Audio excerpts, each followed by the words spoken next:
যারা আমরা ইসলামকে প্র্যাকটিস করতে চাই, আমরাই হলাম প্রকৃত অর্থে বাংলাদেশে আসলে সংখ্যালঘু, এবং আমরাই সবচেয়ে বেশি বৈষম্য এবং নানা ধরনের অত্যাচার এবং নিপীড়নের শিকার।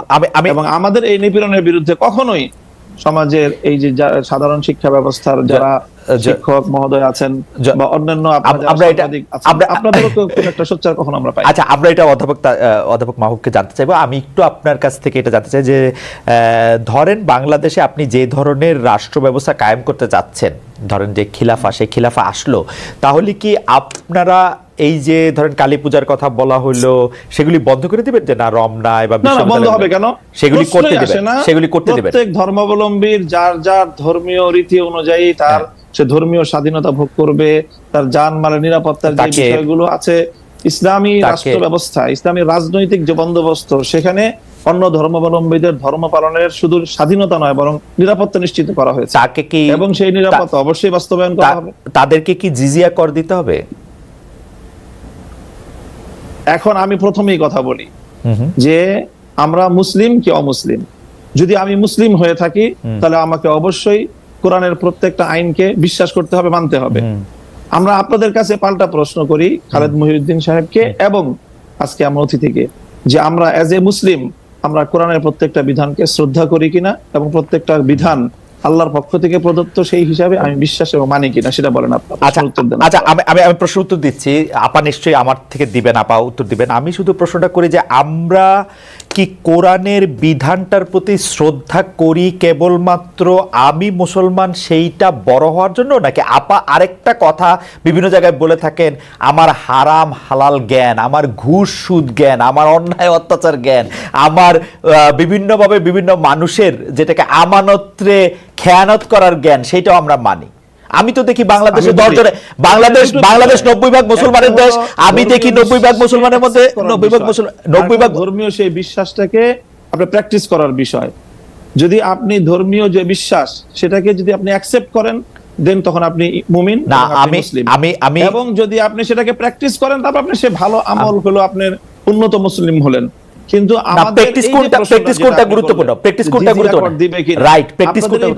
আমি বলি একটু শুনেন, জিজিয়া কর দিবে কিনা, জিজিয়া করটাকে স্বাভাবিকভাবে যেটা ভাবে উপস্থাপন করা হয় যে এটাকে খুব একটা জুলুম এবং অন্যায় এবং ইসলামের একটা বৈষম্যপূর্ণ বিধান হিসেবে আপনারা আখ্যায়িত করার আপনার প্রশ্নের টোনের মধ্যেই কথাটা রয়েছে। জিজিয়া কর এটা হলো মুসলমানদের কাছ থেকে জাকাত নেওয়া হয়, সেই জাকাত হলো তাদের অর্থনৈতিক রাষ্ট্রীয় যেই আপনার এই সোর্স, সেই সোর্সের এখান থেকে একটা ইনকাম। ঠিক তেমনি ভাবে অমুসলিমরা জাকাত দিবে না, তারা জাকাতের পরিবর্তে তারা জিজিয়া এবং কর দিবে, এবং এই জিজিয়া করের বিনিময়ে তারা তাদেরকে রাষ্ট্র সব ধরনের নিরাপত্তা এবং তাদের যে সার্ভিস গুলো দিবে, এটাকে আমরা সার্ভিস চার্জ বলতে পারি আসলে মূলত জিজিয়া কর। অধ্যাপক তাসনিম সিরাজ মাহবুবের কাছে আমি একটু আসবো। আমি শুধু জানতে চাইছিলাম যে জাকাত যেমন একটা নির্দিষ্ট পরিমাণ ধন সম্পত্তি থাকলে সেই নির্দিষ্ট পরিমাণ ধন সম্পত্তির উপর ভিত্তি করে জাকাত দেওয়াটা যে জিজিয়া করো কি তাই?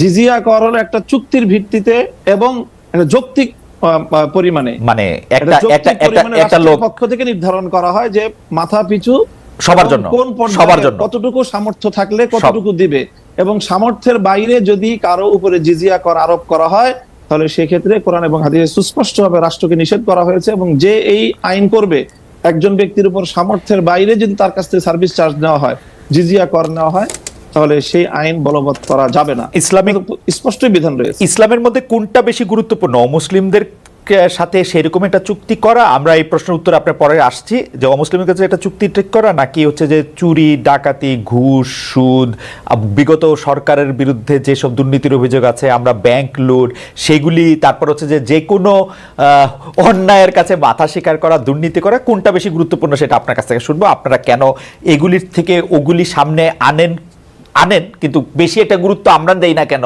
সেটাও আমরা আপনার কাছ থেকে শুনবো।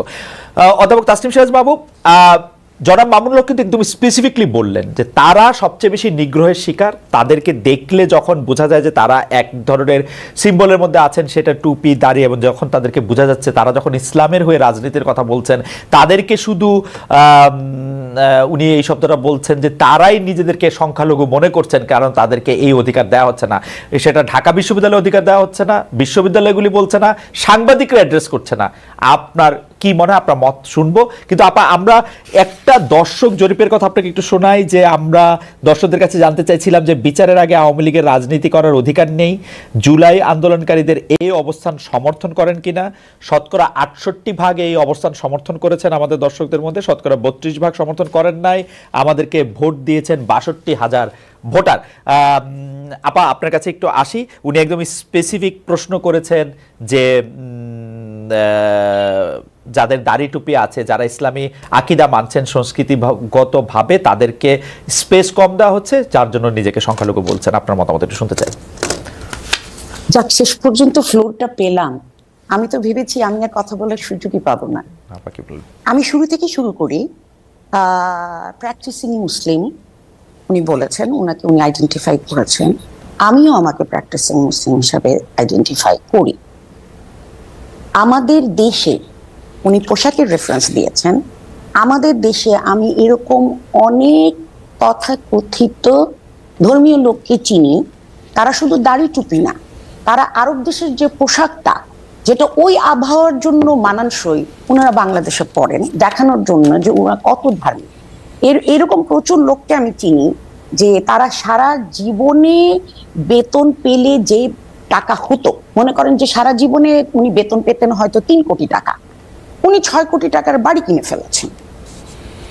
এবং এরকম অসংখ্য উদাহরণ আমি দিতে পারবো।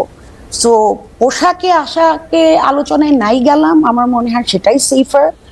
আর উনি ঢাকা বিশ্ববিদ্যালয় বা বুয়েট সম্পর্কে যে মন্তব্যগুলি করেছেন, আমার মনে হয় উনি কোনো পাবলিক বিশ্ববিদ্যালয়ে পড়াশোনা করেননি বা যাওয়ার সুযোগ হয়নি, তাই উনি সেটা জানেন না। খালেদ সাহেব যে ভাষা ডিপার্টমেন্টগুলির কথা বললেন, সেটার সাথে পার্সিয়ানও আছে, আর পার্সিয়ান আছে, কিন্তু ওদিকে আবার সংস্কৃত ডিপার্টমেন্ট আছে। আমরা কিন্তু হ্যাঁ, যদি বলবেন যে এইদিকে 5টা আছে ওদিকে একটা কেন, ওদের এই একটা নিয়েই পালিয়ান সংস্কৃত পাচ্ছে, আর তো ভাষা পাচ্ছি না। বাট আমরা অন্যান্য এশিয়ান অন্যান্য ভাষা শিখাচ্ছি, উর্দু শিখাচ্ছি, জাপানিজ শিখাচ্ছি। সো আমার মনে হয় কি এই ধরনের সুইপিং কমেন্ট না করাই ভালো। আমি যেটা সম্পর্কে জানি না, আমি সেটা নিয়ে এত জোর দিয়ে আমি কথা বলবো না। আর কিছু এই প্রশ্নটা তো আপা একটু প্রশ্নটা করি, সরি আপা আপনি বলেছিলেন যে আপনাকে ইন্টারাপ্ট না করতে, কিন্তু এই প্রশ্নটা করি, আপনি কি এটা দেখতে পান না যে ঢাকা বিশ্ববিদ্যালয়ে মানে একটা জায়গার তো একটা মানে টোন থাকে, তাই না? আমরা ঢাকা বিশ্ববিদ্যালয়ে যারা পড়াশোনা করতে আসছেন তাদের মধ্যে কতজনকে আমরা জনাব মামুনুল হকের মতো পোশাক আশাক পরতে দেখি? তাদের মধ্যে অনেকেও এই প্র্যাকটিসটা করতে চাইলেও যে তারা অনেকে করতে পারছেন না, সেইটাও কি একটা স্টিগমা তাদের উপর চাপানোর চেষ্টা করা হইতেছে কিনা? মানে যারা ধরেন দাড়ি রাখতে চান, টুপি পরতে চান, পাঞ্জাবি পায়জামা পরতে চান, লম্বা ঢোলা আলখাল্লা জব্বা পরতে চান, সেইটা তাদের উপর আসলে চাপানো হয় কিনা একটা স্টিগমা যে না তুমি এখানে ফিট ইন করো? এটা না কোনো ইনস্টিটিউশনাল ডিসিশন না, এটা হচ্ছে শিক্ষক টু শিক্ষক ভ্যারি করে। যেমন কিছুদিন আগে সোশ্যাল সায়েন্স ফ্যাকাল্টির একজন শিক্ষকের সম্পর্কে অভিযোগ উঠেছে যে উনি পোশাক আশাক নিয়ে অনেক কথা বলেন। আমি ব্যক্তিগতভাবে আমার বিভাগের কথা বলতে পারি, আমি ইংরেজি বিভাগের শিক্ষক। আপনারা জানেন আমরা ইংরেজি সাহিত্য পড়তে গিয়ে অনেক কিছু পড়ি, আমরা মিথোলজি পড়ি, হিন্দু মিথোলজি, গ্রিক মিথোলজি, অনেক কিছুই পড়ি, কিন্তু সেগুলো প্র্যাকটিস করতে তো কেউ আমাকে বাধ্য করছে না। আমাদের ক্লাসগুলিতে মোটামুটি ছেলে মেয়ের রেশিও 50-50 না হলেও কাছাকাছি। তো যেসব মেয়েরা আছে ইদানিং অনেককে দেখা যায় যারা হিজাব পরেন। হিজাব পর্দা এক জিনিস না, আমি সেই বিতর্কে যেতে চাই না। আমি তাদেরকে, আমার মতো শিক্ষকেরা, আমরা হয়তো একটু লিবারেল ইংলিশ ডিপার্টমেন্টের শিক্ষকরা, আমরা কখনোই কিন্তু এই ধরনের কিছু নিয়ে আমরা কথাবার্তা বলি না।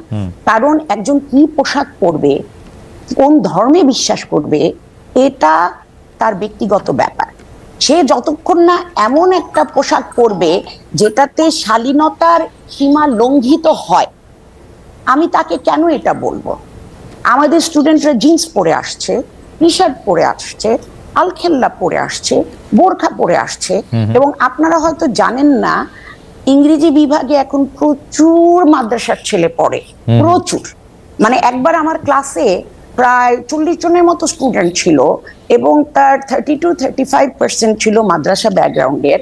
এবং অনেকে শুনলে আরো অবাক হবেন যে ইদানিং আমি বুঝতে পারি আমার অভিজ্ঞতা থেকে যে মাদ্রাসা শিক্ষা তো ইংরেজির উপর অনেক জোর দেওয়া হয়, কারণ ইংরেজি বিভাগে আসা কিন্তু চারটিখানি কথা নয়, আর অনেকের সাথে কম্পিট করে আসে। রাইট।